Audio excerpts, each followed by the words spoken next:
Shalom semuanya, senang kembali dalam program Deep Talk with Pase. Kita akan melanjutkan tadarusan Alkitab kita pada kesempatan ini. Dan kita akan menutup tadarusan Alkitab dari kitab Nabi Hosea ya.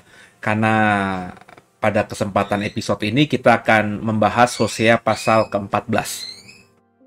Hosea pasal yang terakhir ya. Dan sebelum kita mulai, seperti biasa saya mengajak semua untuk berdoa. Makasih Tuhan buat kesempatan kami bisa menutup Hosea 14 di tadarusan Alkitab kami ini. Kami siap diberkati, berikan hikmat, marifat, remamu kepada kami semua, sehingga ayat-ayat yang kami baca begitu terang dan kami bisa mendapatkan sesuatu yang luar biasa. Menjadi bekal kami dalam mengarungi sisa hidup kami masing-masing. Jangan satupun kami yang kau lalui, kami siap diberkati. Haleluya. Bapak Ibu siapkan Alkitab kita masing-masing ya. Kita siapkan Hosea pasal yang ke-14.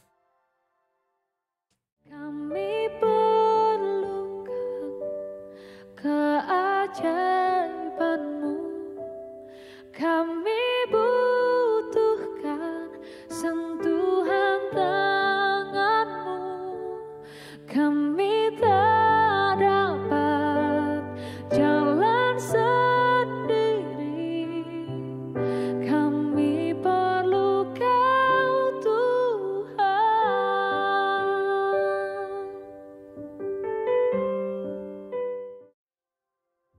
Ya, Hosea pasal yang ke-14 ya, kita akan membahasnya bersama-sama ya. Kita baca ayat-ayat yang akan kita dalami ini.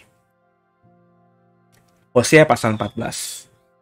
Bertobatlah hai Israel kepada Tuhan Allahmu, sebab engkau telah tergelincir karena kesalahanmu. Tentang pertobatan dan janji, perikop berikutnya ya, karena tadi hanya lanjutan atau hanya prolog saja dari pasal 14 itu. Ayat kedua. Bawalah sertamu kata-kata penyesalan dan bertobatlah kepada Tuhan. Katakanlah kepadanya, ampunilah segala kesalahan, sehingga kami mendapat yang baik, maka kami akan mempersembahkan pengakuan kami. Asyur tidak dapat menyelamatkan kami. Kami tidak mau mengendarai kuda dan kami tidak akan berkata lagi, ya Allah kami, kepada buatan tangan kami, karena Engkau menyayangi anak yatim. Aku akan memulihkan mereka dari penyelewengan. Aku akan mengasihi mereka dengan sukarela, sebab murkaku telah surut daripada mereka. Aku akan seperti embun bagi Israel, maka ia akan berbunga seperti bunga bakung, dan akan menjulurkan akar-akarnya seperti pohon hawar. Ranting-rantingnya akan merambak, semaraknya akan seperti pohon zaitun, dan berbau harum seperti yang di Lebanon. Mereka akan kembali diam dalam naunganku dan tumbuh seperti gandum. Mereka akan berkembang seperti pohon anggur yang termasyur seperti anggur Lebanon. Efraim, apakah lagi sangkut pautku dengan berhala-berhala? Akulah yang menjawab dan memperhatikan kau. Aku ini seperti pohon sanabar yang menghijau. Daripada aku engkau mendapat buah. Siapa yang bijaksana, biarlah ia memahami semuanya ini. Siapa yang paham, biarlah ia mengetahuinya. Sebab jalan-jalan Tuhan adalah lurus, dan orang benar menempuhnya, tapi pemberontak tergelincir di situ. Nah, di dalam penutup kitab Hosea ya, Hosea menutup nubuatan ini tentu ketika dalam konteksnya ya kan Hosea tidak nulis ini dan juga orang Israel membaca tulisannya Hosea ya, tapi Israel yang mendapatkan nubuatan verbal, teguran verbal dari mulut Hosea, di mana Hosea melakukan semua yang disebut nubuatan, teguran kepada Israel karena diperintahkan Tuhan. Jadi ini tadi awalnya lisan, kemudian akhirnya ada yang menulisnya, entah Hosea sendiri Atau mungkin ada juru tulis ya, karena memang sudah terbiasa di zaman dulu nabi itu punya abdi, bisa juga punya juru tulis. Ya, jadi nubuatan Hosea itu ada yang menuliskannya gitu ya, sehingga akhirnya kita bisa menemukan. Jadi Hosea pasal 14 ini apa ya? Sebenarnya kalau saya membacanya itu buat kita. Ya. Ini kembali Tuhan lewat Hosea mengingatkan, ya dalam konteks aslinya ya, mengingatkan Israel, Efraim, Yehuda. Tapi bagi saya ini mengingatkan kita untuk benar-benar menjadi orang Kristen, orang percaya yang hidup dalam pertobatan. Hidup dalam pertobatan itu artinya ya nggak kepikiran dan nggak mau mikir untuk melakukan sesuatu yang salah itu. Ya. Berusaha untuk memikirkan dan melakukan apa yang dianggap benar oleh firman Tuhan. Itulah orang yang hidup dalam pertobatan. Ya. Sebab bagi saya seorang Kristen kalau di pikirannya, di hatinya masih memikirkan dan membayangkan melakukan hal-hal yang tidak berkenan kepada Tuhan itu ya belum hidup dalam pertobatan. Ya. Dan jujur saja ini mestinya menjadi koreksi buat kita. Karena banyak orang Kristen yang tidak mau memikirkan seperti yang saya katakan tadi. Banyak orang Kristen di luar sana berkata saya sudah hidup dalam pertobatan. Apa buktinya? Ya dia dengan mudahnya berkata saya sudah dibaptis. Ya memang seharusnya orang yang dibaptis itu orang yang merespon hidupnya dengan pertobatan. Tapi kan faktanya dalam praktek di lapangan nggak begitu. Sebab pembaptisan sekarang itu lebih banyak kepada doktrin gereja. Ya lo mau jadi anggota gereja saya, ya harus dibaptis. Oh, kalau kamu mau dianggap dewasa, kamu harus dibaptis. Oh, kalau kamu belum dibaptis, kamu nggak bisa ikut perjamuan kudus. Jadi pembaptisan hari-hari ini tuh oleh gereja dikemas sebagai suatu syarat ya untuk tertanam dalam gerejanya. Jadi nggak heran banyak orang tidak tahu bahwa orang Kristen tidak tahu bahwa baptisan itu adalah tanda pertobatan. Jadi orang yang dibaptis itu mestinya orang yang sudah hidup dalam pertobatan. Tapi kan faktanya tidak. Buktinya banyak sekali penjahat sudah dibaptis tapi tetap berbuat jahat, masuk bui lagi, masuk penjara lagi. Namanya Kristen, jelas-jelas orang percaya, karena sudah dewasa, pasti sudah dibaptis teorinya ya. Tapi masih hidupnya nggak beda dengan orang-orang dunia. Jadi pertobatan itu memang bukan semata-mata ya. Sekarang saya berkata ya, kalau kau anggap bahwa baptisan itu sebagai tanda keterikatan kita sebagai sebuah anggota sebuah gereja, ya itu bagi saya pemahaman yang salah. Makanya saya sekarang ini sering kali, karena perspektif orang Kristen itu sudah begitu, saya selalu menekankan bertobat itu harus, pertobatan sehari-hari itu harus, hidup dalam pertobatan itu harus diusahakan. Karena saya menyadari bahwa di luar sana banyak orang Kristen yang tidak memahami konsekuensi dari baptisan itu. Orang yang sudah dibaptis itu mestinya orang yang sudah mau hidup dalam pertobatan. Bertobatlah, kata Yohanes Pembaptis ya. Berilah dirimu dibaptis. Jadi orang yang mau bertobat baru memberi diri dibaptis. Tapi berapa banyak orang Kristen yang dibaptis punya pemahaman ini? Mereka rata-rata mau dibaptis karena memang itu syarat dari sebuah gereja. Itu aturan sebuah gereja. Zaman saya dulu masih di gereja yang lama banget. Saya 17 tahun, 18 tahun dia udah ujuk-ujuk sama orang tua. Ayo dibaptis. Maksudnya di CD gitu ya. Masa udah gede belum di CD, harus ikut kateksisasi 1 tahun dulu. Tapi sebenarnya juga tidak ditekankan ya. Seingat saya tidak sampai pada pemahaman bahwa ketika saya di CD baptis dewasa itu saya harus hidup dalam pertobatan. Karena ya saya rasa bukan saya saja yang tidak memahami itu. Buktinya dari seluruh orang yang di CD bersama saya, laki-lakinya tuh ada 4 atau ada 5 begitu ya. Perempuannya jauh lebih banyak ya. Saya ngomong laki-lakinya karena yang perempuan kan saya tidak terlalu dekat ya. Namanya juga pergaulan laki-laki dan perempuan kan tidak seguyup gitu. Kalau laki-laki kan karena kita seumuran. Seingat saya kita dulu ya rata-rata lulusan atau baru kelas 2 atau kelas 3 SMA gitu, sama-sama kita seumuran. Ada satu yang lebih senior dikit tapi bedanya cuma 2 tahun begitu, sudah kuliah. Ya kita sering main bareng-bareng setelah akhirnya dibaptis CD itu ya, karena setahun kateksisasi jadi temen gitu ya, jadi deket. Akhirnya ada acara apa-apa ya, apalagi acara gereja kita sama-sama gitu ya. Ya faktanya saya tahu mereka semua ya hidupnya masih kayak anak muda. Ya saya juga zaman itu ya. Dan dari 5 temen CD saya 2 mati karena narkoba. Apa artinya? Ya, ya saya kadang-kadang malu kalau ngomong ini, tapi itu fakta. Ya kami 5 orang, seingat saya 5 yang di CD di tahun yang sama. Kami berempat itu seumuran, jadi sama-sama kelas 2 atau kelas 3 SMA, umurnya juga cuma beda bulan di tahun yang sama. Satu lebih tua dari kami, mungkin 2 tahun lebih tua dari kami ya.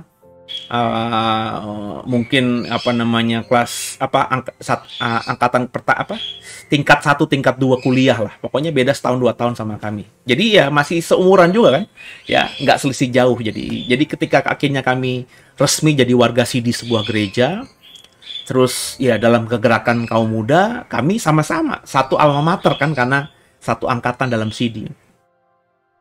Dan ya dari 5 orang itu saya hidupnya juga boleh dibilang ya nggak lempeng-lempeng amat. Yang satu seangkatan sama saya juga ya biasa-biasa aja gitu ya. Yang sudah kuliah ya cuma deket di gereja, tapi dalam pergaulan karena dia sudah kuliah kami masih SMA, jadi dalam di luar gereja kami tidak tahu, tapi memang bagus anaknya ya. Yang 2 lagi mati nggak lama kemudian karena narkoba. Ya, kalau saya melihat diri saya sendiri, saya dibaptis CD dewasa itu usia 17-18 tahun. Saya baru bertobat sungguh dengan benar itu di usia 27-an, ya berarti ada 10 tahun saya sudah dibaptis CD dewasa, tapi saya belum mengerti kekristenan dengan sungguh. Nah, itu saya yakin banyak saudara seperti itu. Dan lewat Hosea pasal 14 ini kita diingatkan kembali untuk pentingnya hidup dalam pertobatan. Sebab kata Hosea, tentu hal ini kata Tuhan ya, kalau kita benar-benar menyesal, bertobat sungguh kepada Tuhan, dengan mohon benar-benar dengan rendah hati, minta belas kasihan Dia untuk mengampuni kita. Terus menyadari bahwa kalau kita pakai bahasanya Hosea ya, Asyur tidak dapat menyelamatkan kami ya. Menyadari bahwa siapapun orang hebat, kekuatan hebat di dunia ini nggak ada yang bisa nolong kita, hanya Tuhan ya. Terus kalau kita benar-benar tadi merendahkan hati, memohon sungguh belas kasihan Tuhan dan berjanji untuk hidup dalam kebenaran, maka Tuhan itu yang saya kenal ya. Sejak usia 27 tahun sampai detik ini, saya relatif semakin mengenal Tuhan saya, Yesus Kristus. Itu Tuhan yang penuh belas kasihan. Yang akhirnya sehitam apapun saya, sejahat apapun saya, masa lalu saya sekotor apapun itu, senajis apapun itu, ketika saya bertobat sungguh dengan sikap hati yang tadi, yang seperti saya paparkan, memohon ampun, menyadari siapa kita, memahami bahwa nggak ada yang bisa tolong kita di dunia ini selain Tuhan, dan mau berjanji hidup dalam pertobatan, maka Tuhan itu akan segera pulihkan kita. Tuhan akan ampuni kita. Terlebih kalau Dia lihat pertobatan kita sungguh-sungguh. Ya. Maka dikatakan di ayat 5, Tuhan berjanji akan seperti embun bagi Israel. Ia akan berbunga, sehingga Israel akan berbunga seperti bunga bakung. akan menjulurkan akar-akarnya seperti pohon hawar. Itu apa, janji pemulihan Tuhan jika kita mau bertobat. Sehingga akhirnya meskipun perubahan lahiriah kita ya, itu mungkin tidak semudah membalikan telapak tangan. Artinya pemulihan Tuhan itu atas kita ya bisa saja ya. Setiap kita kan berbeda-beda dan Tuhan tahu kita bisa menilai kita dengan jujur, dengan telanjang. Dia Tuhan gitu ya. Ada yang segera cepat dapat pemulihan Tuhan. Ada yang butuh proses beberapa waktu lamanya baru Tuhan memulihkannya secara lahiriah. Ada yang butuh proses lebih panjang lagi. Tapi yang pasti kalau kita hidup dalam pertobatan sungguh, pemulihan Tuhan itu pasti. Tinggal waktunya kapan, tapi itu suatu yang pasti. Ya. Jadi begitu indahnya masa depan dari setiap kita yang mau hidup dalam pertobatan itu. Nah, saya berharap semua saudara memahami ini. Ya. Maka saya mengajak semua, menghimbau semua, menginspirasi semua, memprovokasi apalah itu namanya semuanya ya. Saya berharap semuanya mau hidup dalam pertobatan yang sungguh. Jadilah orang Kristen yang menyadari bahwa selama kita hidup di dunia ini, ada selalu kemungkinan kita jatuh dalam dosa. Entah itu dosa yang tidak kita sadari, dan bisa saja dosa itu sebenarnya kita sadari. Karena kebebalan kita, karena kelemahan kita, karena pengaruh dunia yang merusak kita pikir itu baik, tapi sebenarnya jahat. Kalau kita membaca, kita sudah ikuti tadarusan Hosea, Bapak Ibu tahulah ya omongan saya ini larinya kemana. Bahwa di kitab Hosea Israel berkali-kali diingatkan bahwa yang kamu lakukan itu salah. Masalahnya Israel tidak menyadari apa yang mereka lakukan itu salah. Ya.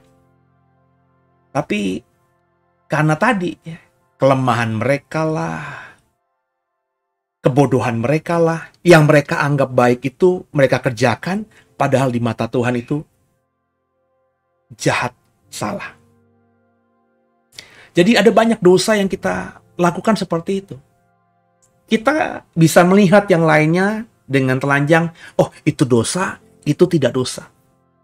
Tapi sometimes ada waktunya, ya karena tadi kita punya kelemahan, kita punya kepicikan, kita punya pemikiran ya yang belum sempurna dan bahkan jauh dari kata sempurna. Sehingga sesuatu yang kita anggap baik itu ternyata tidak benar. Ya, sesuatu yang kita anggap bijak itu ternyata melukai hati Tuhan. Dan itu banyak sekali, saudara. Apakah itu bukan dosa? Maka bertobatlah dengan sungguh. Hiduplah dalam pertobatan. Ya. Orang yang hidup dalam pertobatan akan membangun dirinya semakin intim dengan Tuhan. Sehingga yang tadinya dia pikir benar ternyata ya menyakitkan hati Tuhan tadi, karena keintiman dengan Tuhan, dia akhirnya dibukakan. Waduh, ternyata yang selama ini kulakukan itu salah. Dan segera respon dengan bertobat. Ampuni aku Tuhan, kemarin ku pikir benar, ternyata aku tahu hari ini yang kulakukan kemarin ku anggap benar itu ternyata salah. Ampuni kebodohanku. Hapus dosaku Tuhan. Menyesal dan tidak buat lagi. Ya. Ini sesuatu yang kadang-kadang tidak kita pikirkan. Ada beberapa orang yang begitu murah hatinya gitu saudara ya.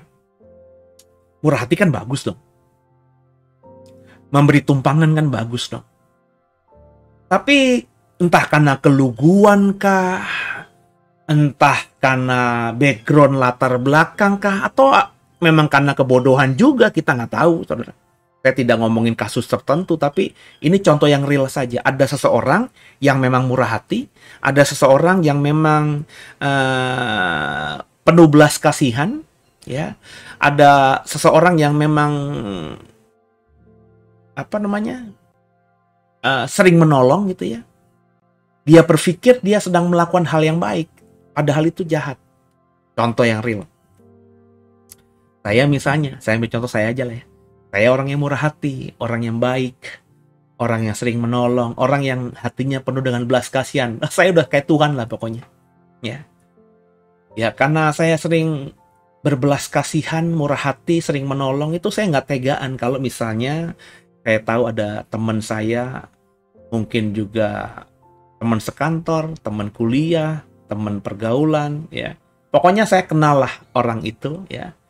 Terus saya bawa mobil, dia saya lihat di pinggir jalan kehujanan. Terus saya berniat menolong dia. Yuk naik ke mobil saya antar. Itu kan bagus, ya.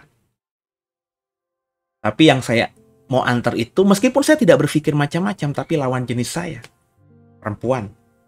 Saya nggak berpikir nakal, saya nggak berpikir macam-macam.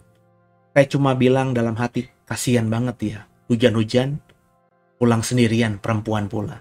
Saya ada mobil kosong, arahnya sama, ya sudah saya antar. Kan bagus.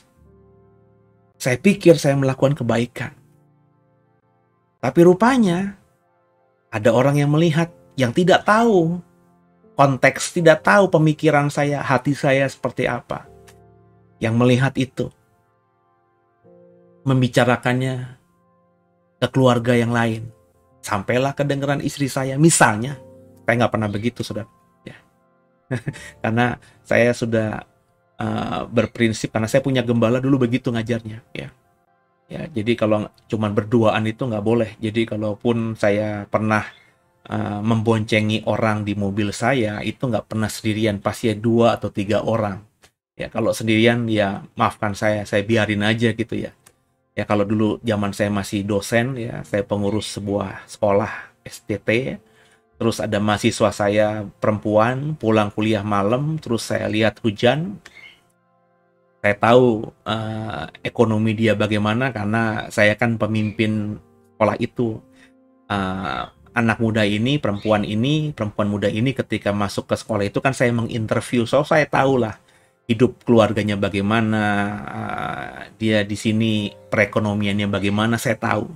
Ya, yang saya lakukan biasanya ya bukan saya undang untuk naik mobil saya antar ke tujuannya, tapi saya berhenti ya, mungkin di halte atau kadang-kadang saya panggil dia masih di teras kantor kita dulu, terus saya berkati, kamu jangan naik zaman dulu masih ada Metro Mini gitu ya. Jangan naik Metro Mini, udah kamu naik bajai atau naik taksi aja. Nih, ada berkat nih. Bapak kasih berkat. Naik supaya tidak kehujanan dan juga bisa sampai rumah dengan cepat. Itu yang saya lakukan. Ya, saya bukan riak ya, tapi saya memang tidak pernah ya di atas ya, tidak di atas tidak.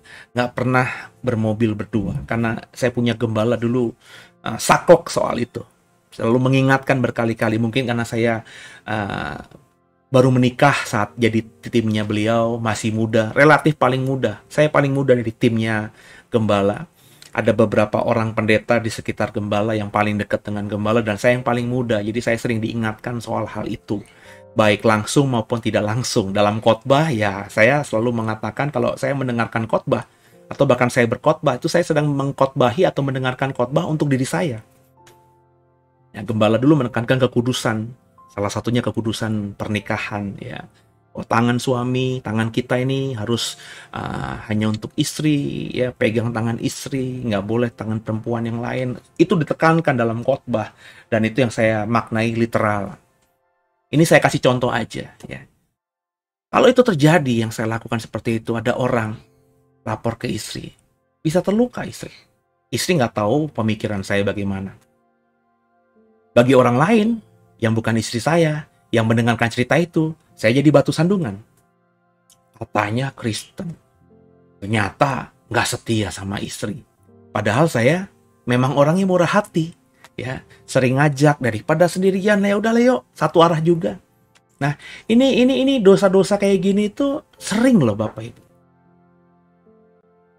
Coba deh Bapak Ibu merem matanya, terus coba berpikir ya, karena dirimu, dirimu, diriku, diriku, yang paling tahu dirimu, dirimu. Jangan-jangan ketika kita sedang introspeksi diri, merenungkan, ada yang kita lakukan berkali-kali, kita anggap baik, tapi ternyata itu bisa menyakitkan hati Tuhan, karena yang kita lakukan itu melukai orang lain dan itu dosa.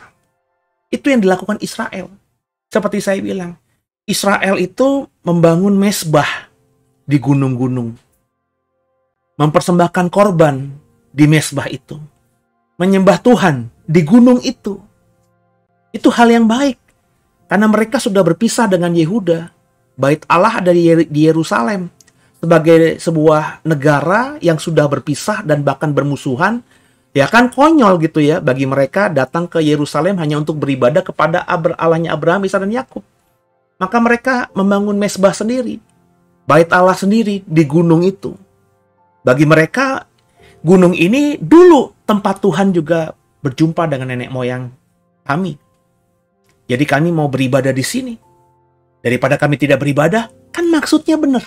Tapi salah, karena Tuhan tidak pernah memerintahkan mereka beribadah di gunung itu, tapi di Yerusalem. Mereka melakukan itu, apalagi orang Israel yang awam ya. Mereka melakukan itu baik. Toh aku juga masih menyembah Tuhan di sini. Mempersembahkan korban bagi Tuhan, bagi Yahweh, bagi Elohim Adonai di situ. Tapi ternyata sakit, salah. Menyakitkan hati Tuhan, dosa. Nah ini yang saya ingatkan. Karena Hosea yang saya dapatkan seperti itu, dan ternyata di pasal terakhir juga Hosea 14 menekankan kembali soal pertobatan. Dari ayat-ayat yang kita baca di pasal 14 ini, Tuhan taruhkan itu di hati saya. Saya sampaikan kepada saudara. Kau mungkin sudah bertobat. Kau mungkin tidak lagi berbuat dosa yang kau rencanakan. Pikiranmu tidak lagi dosa, hatimu tidak lagi dosa. Tapi mungkin kau masih berdosa. Karena kau melakukan sesuatu yang kau pikir benar, kau pikir tepat, kau pikir baik, tapi ternyata di mata Tuhan jahat. Maka bertobatlah. Coba diingat-ingat. Kalau memang tidak ada, ya puji Tuhan. Tapi kalau ada, bertobat. Dan jangan ulangi lagi. Ketika kita hidup dalam pertobatan, semuanya akan terjadi yang namanya pemulihan itu. Cepat, lambat, orang yang sudah melekat pada Tuhan pasti akan berbuah. Dan buahnya itu pasti lebat dan manis. Semoga Hosea, sepanjang tadarusan Hosea ini memberkati saudara. Dan semoga di hari ini, di Hosea 14 yang kita baca dan sharingkan, juga menginspirasi semua yang mendengarkan ini, melihat ini. Untuk hidup dalam pertobatan, untuk benar-benar hidup yang sesuai dengan perkenanan Tuhan. Haleluya.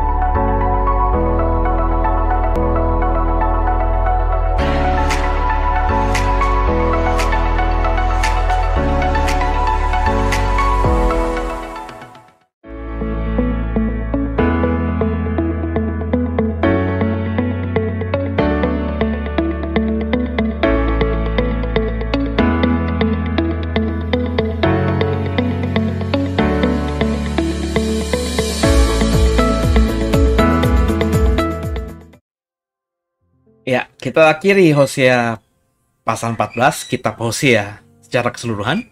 Dan kita besok akan masuk tadarusan Alkitab, kitab yang baru. Ya, coba nanti saya berdoa kitab apa gitu ya. Ada sih di pemikiran saya, tapi lihat saja besok ya. Kita tadarusan kitab apa, kitab yang baru. Dan sekali lagi sebelum kita akhiri, saya mengajak saudara untuk mau belajar lebih lagi.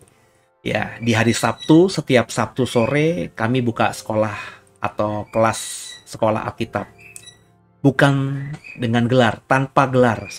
Kita hanya belajar sharing tentang topik-topik yang menjadi pengajaran dasar dari iman Kristen. Nah, bulan Oktober ini, Sabtu besok, kelas perdana dari materi pneumatologi atau belajar soal Roh Kudus. Apa sih Roh Kudus itu dan seterusnya.